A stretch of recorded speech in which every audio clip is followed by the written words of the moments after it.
You're listening to the official Games Institute podcast at the University of Waterloo. The Games Institute is a multidisciplinary research center at the University of Waterloo, focused on the study of games, gamification, interactive technologies, and immersive environments.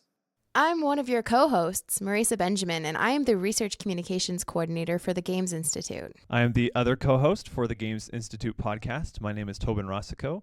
I am a PhD student at the Games Institute and at the University of Waterloo. I do fun research about comic books, video games, adaptation theory.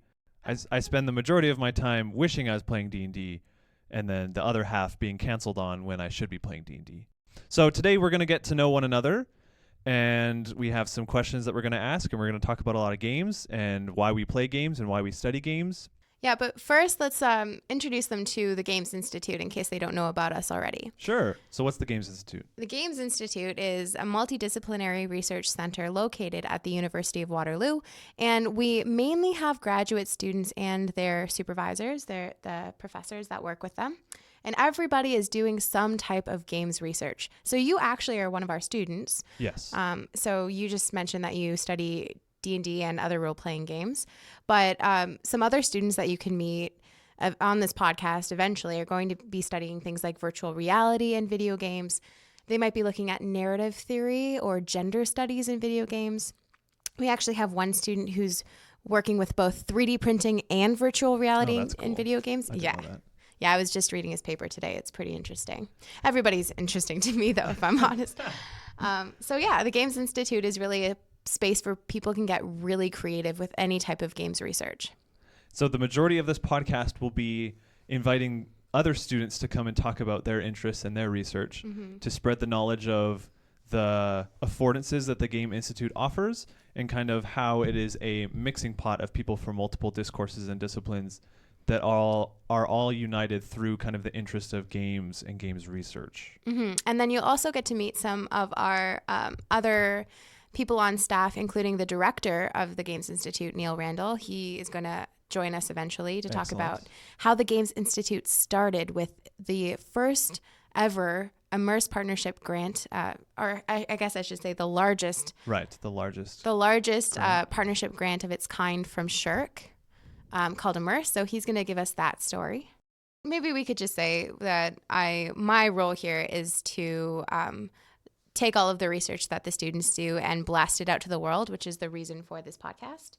And your role here is to help me in doing so because... Press all the buttons. Yep.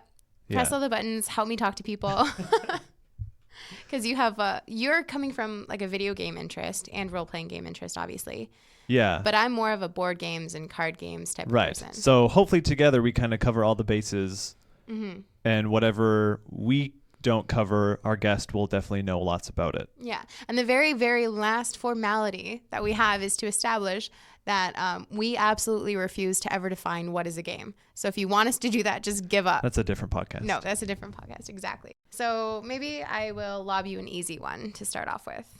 Okay. So what is your earliest childhood memory of playing games? The earliest childhood memory of games is actually Monopoly, which I've come to loathe. Oh, you have to be kidding me. Entirely. It was something that I could play relatively easily with my family. I remember many late nights staying up past my bedtime to quote unquote finish a game, which really just means that my mom would win and I would go to bed in tears. And then as I got older, other board games, we would play Trivial Pursuit, and I would answer all the Spider-Man questions, which there weren't too many of. We would play kind of a more juvenile version of Monopoly called Payday. Have you ever heard of Payday? Oh. It was like the board is a calendar. Oh, yes, yeah. And so it was like every 2 weeks you would get a paycheck, and then you would buy properties. Or not properties, you'd buy businesses, and then you would wait, and they would accrue value, and then you'd sell them. I don't remember how the game ends, but we played that a lot. My family stayed away from those types of games because it would just end up in like a total rift in the family dynamics. Yeah. And I mean, we stopped doing that as well. And so from board games, we kind of transitioned to, well, obviously video games, but I'll come back to that. The one that I played most through like my youth and higher teens was cribbage. Did you play cribbage in your family? I grew up with cribbage, Okay. but I play that every single morning with my partner when we are actually, in the same city, which is rarely. We play it with a coffee and breakfast. So that's what my parents and I would do, like when we were camping or in like the deep Saskatchewan winters when you like can't open the door. It was like, okay, it's cribbage day, and we would just play all day long. My parents are still married though, so it's not like that much of a rift. But whenever I call, they'll be like, "Oh, your father just like kicked my butt again at cribbage." So that's like a family staple. If you want a card game that will truly destroy your family, there's this card game that we play with our neighbors called Frustration. Yeah, that sounds. Yeah. Well, adequately. Yeah. Very aptly named. Exactly. So then, obviously, my love of video games comes from early emulated versions of Pokemon Blue and StarCraft. But then before that, now that I'm thinking about it, was the Super Nintendo. So the Super Nintendo really was like my gateway into video gaming, because a lot of the games had very simple mechanics, but they were very difficult in the sense that they were very long, or they would have lots to actually do in them. So I'm thinking of like the Donkey Kong games where you'd be able to beat, the first world, or like maybe it would be world technically how they classified in that, but you would never get to the final boss. So like that kind of stuff, right? Where like jumping on enemies is really simple, but then as it gets trickier and the stages get more complex, like when I was a kid, I couldn't do it. And then so like Pokemon was a huge thing that I would do with friends. We would trade together and battle and that kind of stuff. And then once, the kind of shooter generation started with Halo and that kind of stuff is where like the online play was a huge influence to be able to play with people all over the country or the planet. I never did MMOs or anything like that, but it was really like from the Super Nintendo up to like Halo, and then that kind of birthed into like the Xbox generation, Xbox 360 with the Fables and like Skyrim and Oblivion, like that kind of stuff was like where all of the kind of more well-designed RPGs, and I was old enough that I understood like how the mechanics worked. Gotcha. So I could talk all day about all of that kind of stuff. I don't doubt it. So if card games is what your family did, like where did that come from? Was it just like playing card games with like face cards, or did you play lots of like Uno? Or was it like a specific card game or games with face cards? I don't think I'd be able to remember exactly how it started, but if I had to guess, probably my parents wanted to play a game and they couldn't find a fourth, so they invited me in so that they could basically use just me to fill a seat. Yeah, use me as a pawn if they wanted to play euchre. Basically, euchre like is that. Terrible. But I mean, as you were talking, I started remembering like, oh yeah, I definitely had a Game Boy Advance as a kid. Yeah. And I mean, we played a lot of things. I also loved Neopets and Gaia Online. Okay. So there was, multi-platform games that I was playing. Yeah, I played Neopets with my sister. I had like the shop, and I would sell milkshakes and donuts or something. I used to pretend that Neopets was the MMO that I would go home and play when everybody else was playing. Like, did you? Because I feel like the kind of browser-based MMOs, if you will, were really interesting. Because I remember Neopets, and then it became like Yville. Do you remember Yville? It was almost like South Park art style, if I remember correctly. There was the Penguin one, and then there was Farmville. Is that what you're talking about? I only ever played Neopets. I had my two. I would always pick bats. What were they called? Cybat. Sure, I don't remember. I would always. That's way bats. too long ago for me to remember what that is. I mean, I picked it up again earlier this year when we were playing game studies. I tried to take a look to see if it still holds up, and it does. Well, I was at that conference last week, and people were talking about how they wanted their class to go play Neopets because it's like it almost like skipped their generation, right? Because they didn't have the at the time Neopets was very salient because it was like, wow, there's like this whole other way to play games that's not a Game Boy or like attaching it to your TV for like kids at least. Yeah. Right? Oh, there was also Webkins. But yes, yeah, Webkins so I don't remember that was a way they would sell the stuffed animals and then oh, that's what those are. Okay, yeah. I remember that I never did it, but I remember seeing those things. Yeah. So I'm putting my research communications hat on for a second because Okay. you mentioned a conference that you were just at. Right. What's that conference, Toben? So the conference was the Mid-Atlantic Popular and American Culture Association. So this year it was in Baltimore, and I went and I presented a talk about the role of Dungeons and Dragons in Stranger Things, the popular Netflix series, and I've how heard and how Dungeons and Dragons in that show is used as kind of a tool to prepare the children for future trauma. Mm-hmm. It kind of influences how I focus mainly on the first season, kind of how the remainder of the party is able to accept and progress the quest to rescue Will, like in reality, because so much of their gaming through D&D was able to prepare them and kind of give them the skills to be able to do that. Yeah.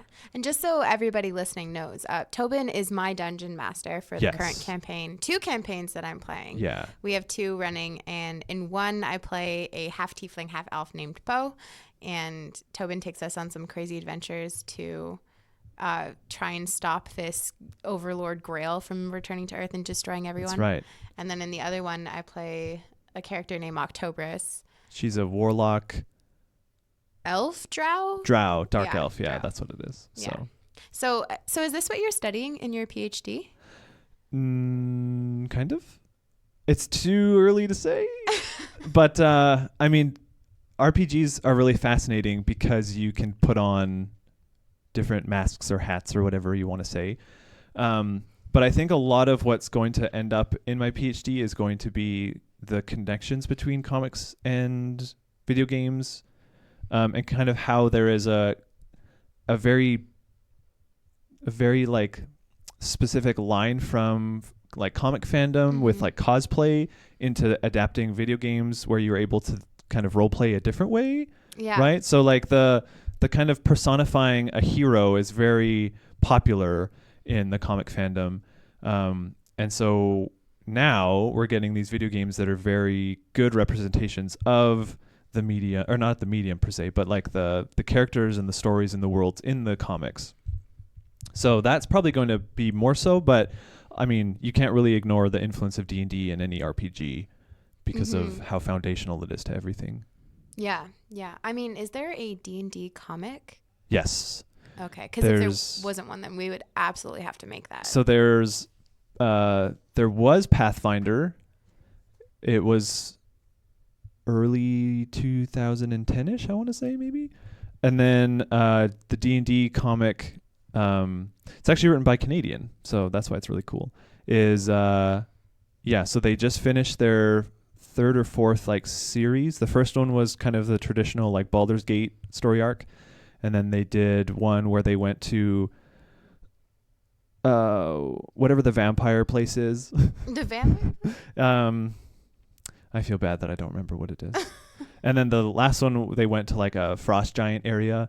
And then this 4th one was kind of one shots cool. highlighting like the different cast of characters and stuff. So yeah, it's very popular. They just announced another mini-series that they're doing with it. So and then the same writer who writes the main D&D series is writing a Rick and Morty versus D&D No like way. series as well. Okay. And that one's really cool because it's like Rick and Morty learning how, or I don't know which one's is Morty. Morty's the young one. Morty's Rick the is young one. Uncle. So Morty's learning how to play D&D from Rick, not Ricky.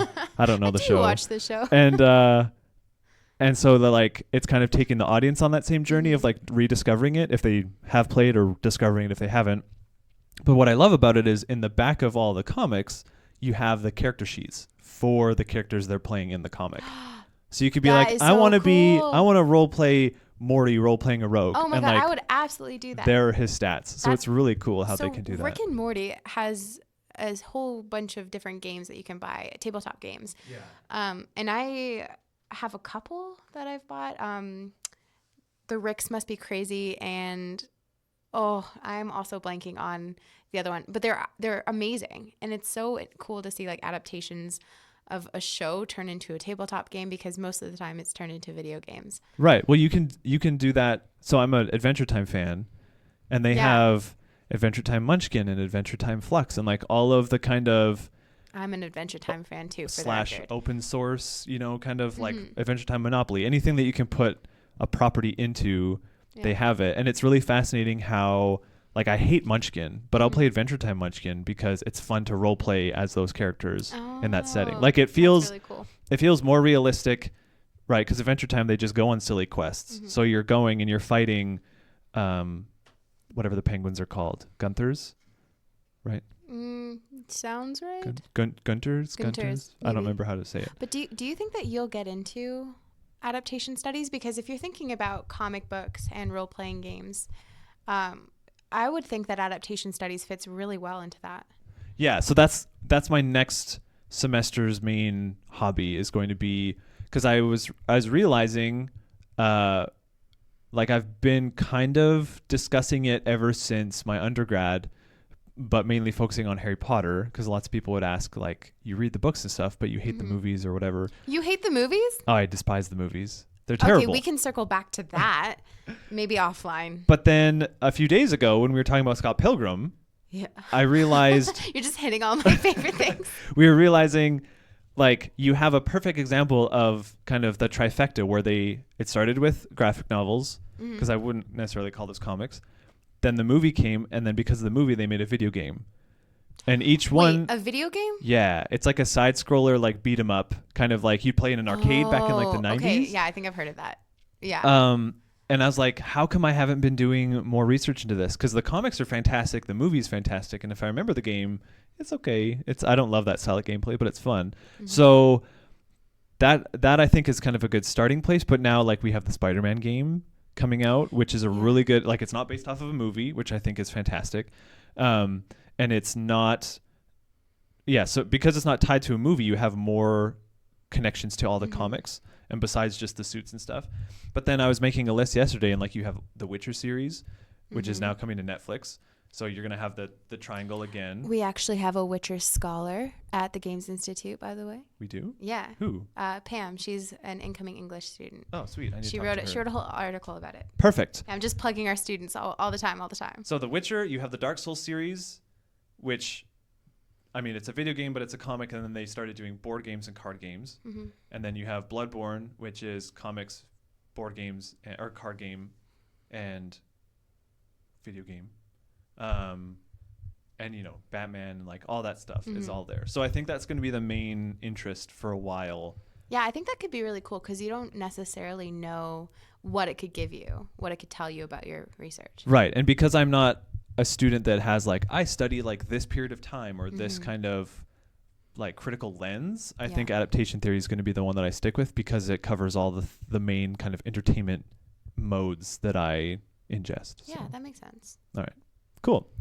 Okay, so we're going to talk about you, and I'm going to ask you about your interest of knowledge mobilization, because that's kind of the first thing that you talked about when we were in the game studies class together. Yeah. So what was kind of the interest from going from being a player for, let's say, enjoyment to playing games to maybe learn or to teach other people certain skills or knowledge?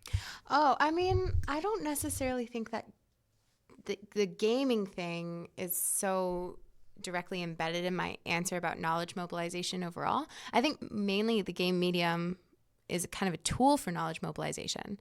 But I guess my interest in knowledge mobilization is sort of maybe embedded in my psychology. Oh, that makes sense. Yeah, because as a kid, and I do come from a psychology background. I did my undergrad in it, and then I did my master's in English. But I mean, I guess as a kid, I was always sitting in my classroom just really bored. And then... What kid isn't? Yeah. That's why, like, I love role play, is because I would kill that time doing imagining and that kind of stuff. So. I would kill that time rebelling. I don't know. But then, I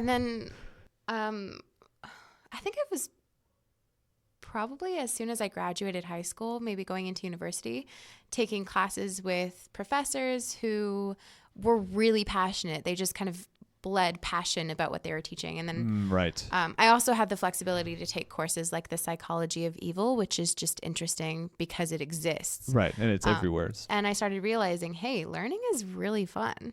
And I liked gaining all of this knowledge. And, you know, so I went through this whole phase where I just wanted to absorb all the school that I could get. And then I got to a point where I started thinking about it on a meta level. So not just what I was learning, but why and how I was learning it. And I kind of realized that the why and how is very important. And you don't necessarily need to have a skill for science to learn science, for example. Same with Right. math. Yeah. And these are all things that we are kind of taught as kids that you're either good at or bad at. And that's absolutely not true. There's also a tendency in universities generally to separate all of the disciplines. Yeah. Everybody's So- in its own corner, Yeah. and you don't want to touch. We now have knowledge integration though as a program that you can take in the Okay, university that's cool. as an undergrad program in the bachelor's, which I think is amazing. And if it was available to me when I was starting out, I definitely would have taken that. But instead I did, psychology, business, and whatever else. Yeah. So I started thinking about how I could just grab knowledge from different fields without having any expertise in them. And one of the things that I love about the Games Institute is that it sits all of the disciplines together so that they can collaborate, and you don't have that fragmenting that you get from other sections. Yeah. Anyway, so when I was doing my master's, I started getting exposed to ideas about how people use knowledge mobilization to make political change. Because if the knowledge is centralized, then the central controls what people know, and then that just becomes a tool for like power, and Right. then you get issues where the population is dumb, and so they don't know, not dumb, I mean, that's kind of a harsh word. Misinformed or uninformed. Thank you, misinformed. So they don't know about how they can make changes to improve global warming, just really simply. Anyway, and then that spiraled into taking a game studies course where I realized games are an amazing potential for breaking that barrier because you can have fun while you're learning. And then it brought it all the way back to me as a kid being so bored compared to playing a game and learning about like the environment, which, ironically we're sitting in the environment building, but I'm sorry to say it, it's pretty boring to learn. So that's where my interest comes from. It's more about like all of the potential that's there. And it's awesome for me because I don't have to choose anything. I can just have it all. Interesting. So have you found that there are kind of mainstream, I don't know if there's any kind of like mainstream like board games anymore, but any, like, what are your favorite knowledge mobilization games that aren't necessarily like kickstarted or kind of developed from the university? Like if you go into Walmart, let's say, or like a Target, if those exist in the world still, and you found a game that is like knowledge mobilization, like what kind of stuff would it teach, and like how well does it teach it versus what you've seen in universities being developed? I definitely say that university developments are probably way better than mainstream knowledge mobilization Right. games. But some of the ones that I'd recommend people check out are more political themed. So Thunderbird Strike, which is yes. an indigenous game. You fly a Thunderbird from the tar sands all the way to the Great Lakes. And along the way, you destroy pipeline equipment. And then it gives you resources to learn about why it's doing that. And it's just a mobile game that I started playing. So in terms of knowledge mobilization, it does provide you the resources, but really its target is to get Just you thinking about inform, things yeah. differently. Because typically in games, you're shooting other people. Right. And in this game, you're shooting equipment, you're shooting trucks. That's another good example. Coyote Run, again, another indigenous game. That one is a knowledge mobilization game to teach kids about indigenous science. So it's a point and click game, and you play as yourself, and then you're interacting with a coyote, and you go through different adventures, and you fill up the medicine wheel, and along the way you're playing games that simulate indigenous science. That's really cool. I don't know if I would go to Walmart and pick up a game per se, but I think games do have a lot of like unexpected value in the procedural mechanics and what that can teach you. Yeah. So one of the things I was thinking is in a lot of simulation games, you learn, let's say like if you're playing The Sims without cheat codes, you'd have to learn to like budget or prioritize what you purchase. Yeah. Oh, The Sims is a great answer. I could definitely Scrabble too. Another obvious answer. Yeah. So that we that can kind just of pretend stuff. that I said earlier. All right, as well. we'll just slice that back in. But like some board games, where a lot of the focus is like commerce, you have to prioritize. Do I like stockpile or do I try to keep like a steady flow of money? So I don't know if it's necessarily like knowledge mobilization, but I think if you analyze kind of the way that games force you to prioritize, I guess, elements of that game, you can kind of start to learn like how systems work or don't work depending on if you have more or less money Well, or I also more or less resources. So I think I need to make a distinction here that it's not necessarily about lessons, although that's really important. Because in The Sims, you definitely get to sort of experiment and interact with systems that you wouldn't get at the time that you're playing. Because I played as a kid and I never had to worry about money. Although you just use the Rosebud cheat, right? yeah, I'd use Motherload. Oh, okay. Yeah, Is that more? but theoretically, theoretically you could learn about budgeting if you're playing it straight. Right. But with knowledge mobilization, it's sort of like taking a really complex idea. And I always like to explain it as an idea that challenges the hegemony of society. Right. So not just the ideology, but the hegemony. So with the Thunderbird Strike game that I was talking about, it's challenging this idea that we don't actually need to develop on land. Right. Right. Which is a very settler idea. Like, it's radical for a lot of people. So it's taking this idea that directly confronts and undermines or challenges the hegemony. And in order to get that message across, because if you just go up to somebody and say, hey, this is wrong, you're probably not going to make much traction. Right. So they used a game to encode different modes of play. And they put it in the mechanics of the game that you can restore lives to people who died because of the pipeline, or you can attack the equipment. And through those mechanics, they're mobilizing new ideas. Interesting. And the mobilization also comes from like the widespread nature of a game. So they put it on the App Store and it's free. Anybody can download it. Right. And so I did, and I have absolutely no connection to the creators. But now I have this resource available to me, and it helps me sort of think differently, think through a new paradigm. So it's not just learning an idea. Just being exposed to kind of a new way of thinking. Same with Coyote Run. Coyote Run is not just to teach you about Indigenous science, but it's to show you a new way of approaching science that challenges the way that we've been sort of trained to think about. Yeah. Yeah, and I think games are uniquely good at it. Books are really good too. Books like 1984 that go down in history for challenging the hegemony. Right. They're really good at it, but because games are multimodal, it happens while you're having fun. So it's kind of more subconscious, and you get more effect because of that, more impact. Yeah, and then I think if it's a game, you're interacting with multiple systems. I mean, you mentioned the modality of it, but something that I've been more interested in with like RPGs and stuff, right, is it's not just you swing a sword and hit. Like, you have to kind of manage relationships, and you have to, like, there's all this other stuff going on rather than just I'm getting XP or I'm getting gold. And I think that knowledge mobilization, the more systems that you can interact with, and like, again, you kind of have to learn how to prioritize within those systems. Like, that's another effect of the kind of the potential that those kind of things have. Yeah, I mean, I was going to ask you, what does Dungeons and Dragons mean to you? Like, why would you bother studying it? But, I mean, instead I'll kind of shift to, what do you think the difference is between being a dungeon master and a player? Because you've had both of those experiences in the past 2 weeks. Oh, yeah. Okay, well, I'll answer the first one really quick. So Dungeons and Dragons, it kind of is like the perfect culmination of the entertainment experience that I've been looking for my whole life, which is really weird that it took me 26 years, right? I'm 26 now. 26 years to find. But as a kid, right, I was always wanting to kind of explore something other than my hometown, because my hometown was really small. It was really boring. And I think I've come to realize that that's kind of like the first, or like the greatest element of D&D is the exploration. And I mean, the three pillars or kind of columns or whatever of D&D are exploration, interaction, and like combat.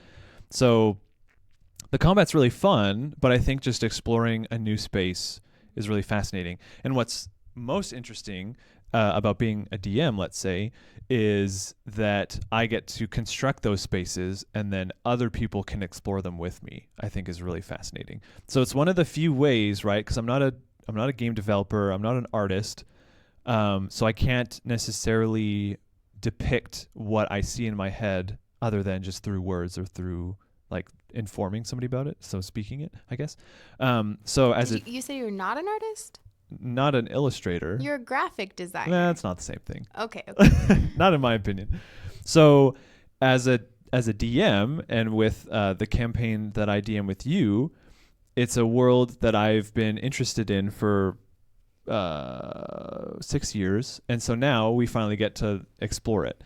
And so that is very fascinating, where I have lots of ideas for what I know kind of inhabits that world, but it was like our third or fourth session, right, where you were on the island and you found those kind of 3 huts, and it was the like alchemist kind of area where I stumbled across the invisibility. Yeah. Yep. So that was not in my notes, but I realized if they're going to be walking through this forest, it's going to be pretty boring. So I'm just going to like create something to kind of have an encounter there. And that like informed more of the culture of the world, that the people who don't conform again to kind of like the hegemonic systems of science, those still kind of wanting to practice magic would be like cast off, and like you have to leave the mainland because we don't want your sorcery here. Right. So all that kind of stuff that the players influence reinforces the world, and like it's a really interesting experience where I can have like a level 1 understanding of it, but the players' wants and desires or curiosities either force me to build more, or we together come up with something that's more engaging and more interesting as a collaborative element of it. Yeah, I guess I kind of see that, because as a player, one of my favorite things is when I can be really creative. Yeah. And I kind of feel, this is the first time I'm admitting this to you, Toben, but I kind of feel when we're playing that I'm against you a little bit. I can feel that sometimes. Okay. Well, where I'm trying to, so you set up a challenge or an obstacle for me, and then I have to figure out a way to get past it really easily. And I use my different things at will. So then I get really creative with how I get past that challenge. And then I kind of hope that you were expecting it would be a lot harder, and then I just succeeded. Well, in some cases, I think there was, the one where I did set up that if you roll high enough, you could find the secret switch and you could like skip the puzzle. So in some of those cases, I do set up ways out of it. But I think, again, D&D is fascinating because no matter how creative the player's solution, if the dice doesn't hit the number, it doesn't work. So there's like a tertiary system that really is like policing what goes on in the world. And that's part of it for me. Like, so you talk about how you research how Dungeons and Dragons and role-playing games can sort of prepare you for certain unexpected trials in life. And I think for me, the worst part about it is when the luck just isn't there. Yeah. Because, that happens. A lot of the times you think that you're really, really prepared for something, and you have this brilliant idea and you're so excited to see it through. And then you roll a 4. Yeah. And something is just completely against you and you don't know why, and you don't know who. You can't blame anybody. That's something that I personally... Ghost of Gary Gygax is turning the dice. It's That's actually not an 11, it's a 3. Yeah, when it's coming up on the 20 and then it just rolls one more. Yeah, that happened to me like 4 or 5 times last night, where it literally stopped on the 19 and then rolled to like a 6. Yeah. I don't get it. So one of the things, I mentioned how now as a player, like the exploration more so than combat or character progression or economic systems, because I loved in the olden days of like Fable 2 and stuff, just amassing huge wealth. Like exploration is why I play games now. So why I'm getting into, I'm really into Bloodborne, and I'm getting into the Souls games because the world that they provide is very fascinating to explore. It's a very dangerous, very deadly world. So the more that I look to new games, if it's not something that I want to explore, I'm not interested. So what is kind of the hook for you if it's a video game or if it's a card game? Like, what are the mechanics that you look to in games for your escapism or your satisfaction when you play? Oh, interesting. So, okay. I think, so if you're interested in worlds, what I'm interested in is people. Okay. And the world is interesting, but I'm really looking for how other people play. And I think I'm very strategy based. So I want to always be better Than the other players? than the other players. Okay. Yeah, which isn't great if it's a co-op game. So I usually avoid cooperative games because I know I'm going to compete with Have you ever them. played Overcooked? No, but I have a date to play it. Okay. With Marcella. Marcella is one of the PhD students in system design engineering. Okay. And she's studying food literacy in games. Yeah, so I'm we're gonna play fascinated that. to hear your experiences with it because that's a game where like I'll just let you find out Okay. how it goes. Oh, we might do something on that next term. But yeah, I will Okay. be playing that eventually. Yeah. The one that I'm thinking of, Pandemic is cooperative, right? Yeah, it's a cooperative board game. And what's that zombie one? Zombicide or Dead of Winter? Dead of Winter, yes. Yes, I avoid these games because I know that I won't enjoy them as much.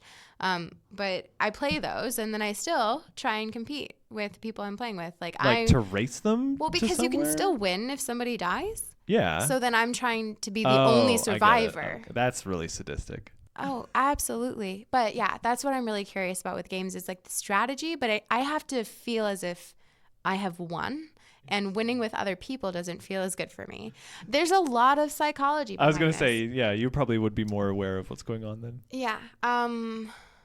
But I think if I were to do a psych study on it, I would talk about how people tend to conflate people as in me, but I'm deferring that so I can feel better as I'm confessing. But people tend to conflate their own value with how they perform in games. Right. And it has to be Because there's such things as leaderboards and like, is that what you mean? sort of, but also like performance. So if it's something that you think is important to you, Right. if you succeed in it, it feels better. If you fail in it, it feels worse. But if you're doing a task that you don't actually care so much about, Oh, okay. success doesn't feel as important to your identity. Right. So it also has to be a way that you measure it. So for some people, collaborating and succeeding on a team feels so much better. And I think that's true for me when I'm working. But in games specifically, collaborating, I don't measure that as success. It detracts from the win value. Yeah, I treat it like a puzzle, and in puzzles there's one solution, and I want to be the person who finds that solution in Right. order for it to actually inflate my self-identity. So do you play, like what video games do you play, if any? I play a lot of, mainly because I don't have internet at home. Yeah. Because of reasons, but I play a lot of mobile games. Okay. So, and I play a lot of ones that are not, that are brainless or mindless, I guess. Okay. I don't really like long video Right. games. So yeah. So I guess like you wouldn't necessarily even have situations other than board games or like D&D, that kind of stuff, right? Because Yeah. I'm trying to think like. But I do play the games. You know how sometimes games get really, really trendy? Yes. I always secretly like play that. Quasi Cupcakes. No, not that one. Like 2048. Oh my gosh. Yeah, I know. That's I know. a jump back in time. Yeah. But okay, so Temple Run. Oh yes. Okay. So I played Temple Run in high school, and I played Temple Run in high Yeah. school. I was on the leaderboard of like all time Whoa. for a minute. Yeah. Yeah. Like That's insane. I was spending a long time, and I would just listen to music, or I would listen to like recordings of, I don't know, TED Talks or whatever. And I Right. would play Temple Run just as I was doing anything. And I made it onto the leaderboard, and I was just like, but then that moment I stopped playing. Right. And I probably didn't pick it up for like 10 years. Wow, that's fascinating. Yeah. Because that's like a completely different like fulfillment experience than what I have. Because I like steer clear of competitive games now. Because I used to be really into Halo Reach. And like, I mean, I wouldn't like ever compete on the leaderboard or anything like that. But I mean, I was competitive. Like my friend and I, we would play games and we'd each like average 20 kills a match and stuff like that. But now with things like Overwatch or like League of Legends, where they're very, very competitive and they're very team based, like it's just, I can't bother. I like diving watching into those that kind of games, stuff. but yeah, I don't want to play. Yeah. I don't want to play games where I can't see the results immediately. There was another game while I'm talking about my lifetime fulfillment things. Space Corgi. Oh, was that like Flappy Duck? Yeah, Flappy Fish? yeah. Was Flappy it? Bird. I was Flappy Bird. amazing at Flappy Bird, and I was Okay. so heartbroken. I think I played Space Corgi on your phone when I went to England. Oh, Now that I think Congratulations. about it, it's very strange. It's amazing. Yeah. And I was on that leaderboard. Again, I think it was top Goodness 3 for that one. gracious. Yeah. But I mean, that was in university. So I was taking intro to British literature, where all of the lectures were recorded because I was taking it online.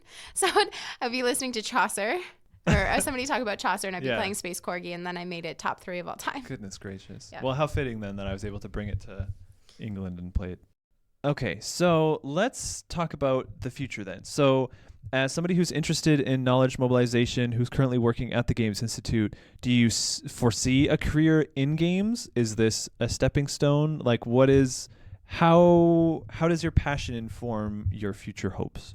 Oh, okay. So before I officially started the role in September, I would give you an answer along the lines of, this is my opportunity. Being the research communications coordinator for the Games Institute is my opportunity to really test out if I have skill with knowledge mobilization. Right. Because every day I'm reading people's research, and some of it is very complex, some of it is very heavy into systems design, and I have to take it and make it meaningful in some way to people who are non-experts. Yeah. And then put it out into the world. So that's this role, I would tell you, was my year to trial if I'm actually curious before I do a PhD. Interesting. Okay. But then when I started, I fell in love with what I'm doing. And so now I'm not so sure if I want to leave next year. Not even next year, but the year after, for example. Yeah. So I'm kind of just enjoying what I'm doing. And I suppose opportunities in the future that I'm keeping open for myself would be other types of reporting, but not journalism reporting, more like research reporting. Just like dissemination? Is that the term Yes. you would use for that? Yes, I would use that term. Okay. Also a professor, because I love talking in front of big groups of people and having them listen to me and care about what I say. That sounds like an absolute Hey, if they care dream. about what you'll say, then that's... Yeah. I also love research. I love doing my own research too. One of the things that I've been, like the thing with working full time is you don't necessarily get to do a ton of your own research. So I'm going to have to bring that in. Yeah, less D&D, more... Or D&D research. There you go. Yeah. That's the best of both worlds. Yeah. So, I mean, this is probably one of the first times in my life where I'm not really thinking about the future constantly. That's I'm just good. really enjoying the present. But same question to you. Actually, before you talk about the future, how did you end up doing a PhD? So I enjoyed the master's, and I want to teach some element of video games or comics or that kind of stuff. And I enjoyed my experience at the University of Waterloo so much that I was like, I'm just going to stay here and roll right over. I think a lot of it actually we got another one. I was thinking about it from basically the first or second semester. I don't remember when I started applying. I guess it would have been the first semester, I think. But it really was when I met Neil that I was like, this is where I need to be. And like, this is what I want to do. He has that effect on people. Because, he taught me Harry Potter in undergrad. Yeah. And at that point, I had already accepted my master's. So it was more like confirmation that I was supposed to go. But yeah, he has that effect. Yeah, because I started the master's just being like, all right, I'm going to be kind of like a Scott McCloud and just like talk about the rhetoric of comics for the rest of my life. And then being in Neil's game studies class, I was like, oh, I could combine them and we could like talk about video games. Because both comics and video games now are such huge artifacts of like this era where you have, Marvel coming back so powerfully and popularly with the MCU. You have DC struggling in that area, but like the comics are just as good. So you have, hopefully, knock on wood, a need for professors who understand this kind of media to be able to then teach, here's how you use it, here's how you interpret it, et cetera, et cetera. So yeah. So I guess that kind of also maybe speaks to how you went from playing games to wanting to study games. It was kind of a way for you to... Yeah.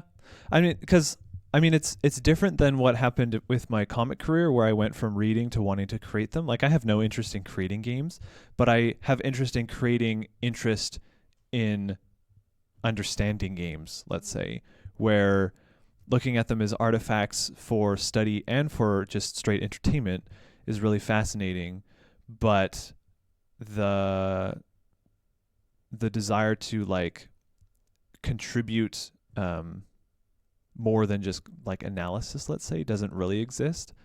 But yeah, it is a step up from just participating to being like an active contributor, let's say, to like the discourse. I think this is going to be something that we kind of have to pinpoint a little bit as we progress with this podcast. Is the people at the Games Institute might be game creators or game developers as well, but the Games Institute is first and foremost a research institute. So Right. when there is game creation or game development, it is to fuel the research or to help with the research in some way. Because I personally, in my research, always use game creation. So for Neil's class, I created a game to simulate pipeline politics, or just to sort of express some of the tensions there. And I found that creating a game was very fulfilling, but not a lot of people do that. In fact, a lot of people rarely play games at the Institute. It's very intimidating, right? Like I was really interested in something along the creative line as well during that class. But I mean, I was just getting into D&D at the time, so I really wanted to kind of test my mettle with creating a campaign, which is what I ended up doing and what you're still playing. But in terms That's of game creation. Yeah. But not to the extent where like you were creating mechanics and you're creating win conditions, and I was just basically taking like an ice cube tray, filling it with my ideas and putting it in the freezer. Like there's nothing more than just like, here's the mold, you just fill it with something. But I also want to sort of stress that I've noticed people kind of see it as a negative thing almost, that we're not creating games or we're not playing so many games at the Institute all the time. But the thing is, it's a huge strength because it points to the fact that games are a rich avenue for research in their own right. Like games, people who study film because of the genre, right? And then watching movies is a passion. And that's kind of how it should be. They're integrated with one another, but when you study films or when you read books, you're kind of interested in the technique and the potential of the media. Same thing with games, but games just have so many things going on. It's almost as if like people should rewire the way they think about game studies. That games are a ball of potential for research first and foremost. Right. That's how we treat it in academia.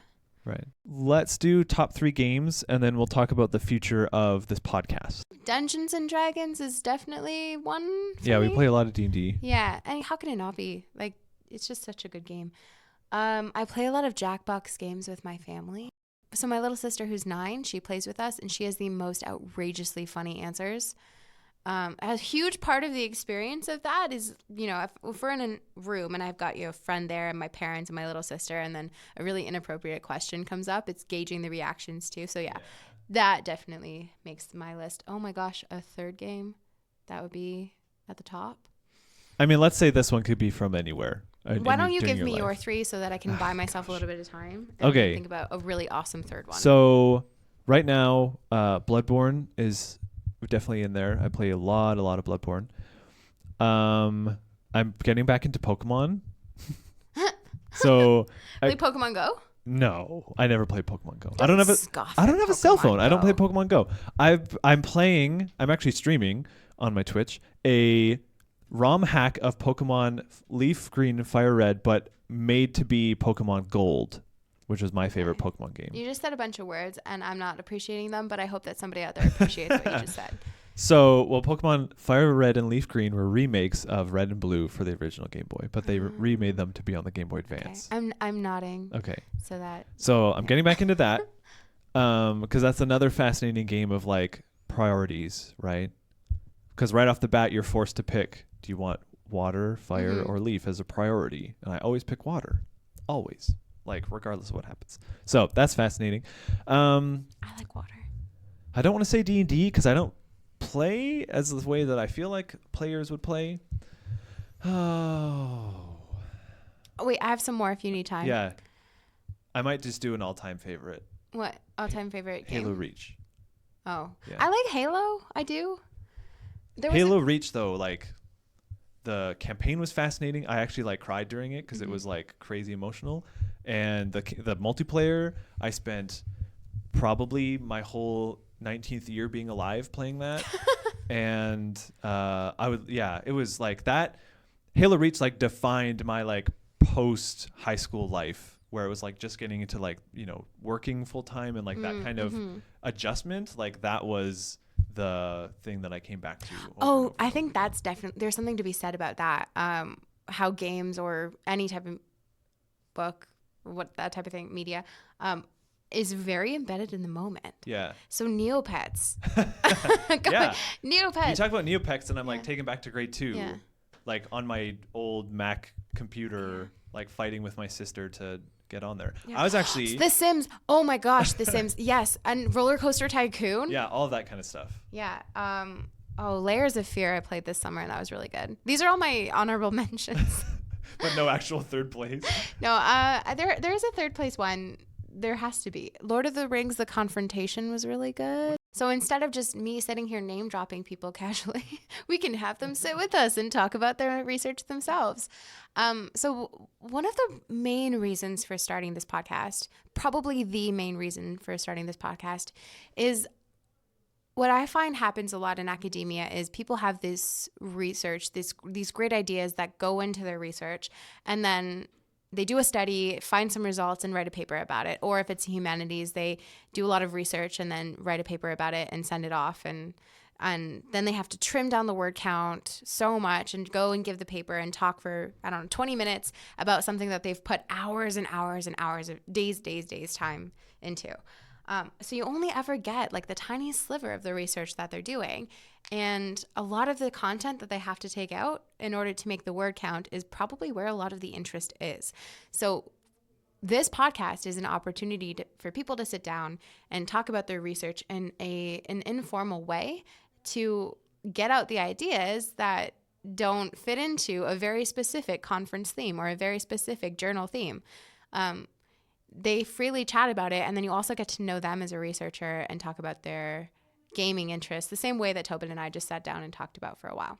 You can expect people sitting down with us, students from the Games Institute, faculty from the Games Institute. Maybe we'll get on some of our guest speakers that come to the Games Institute to give brown bags. We'll bring them up here and we'll record a podcast session about what they do. Yeah. Thank you for listening to this month's episode of the Games Institute podcast. Follow the Games Institute on Twitter @Games Institute. And for more information about the official podcast for the Games Institute, please visit games.uwaterloo.ca. To follow me on Twitter, go to @Marisa Benj. And to follow me on Twitter, go to @Toben Racicot.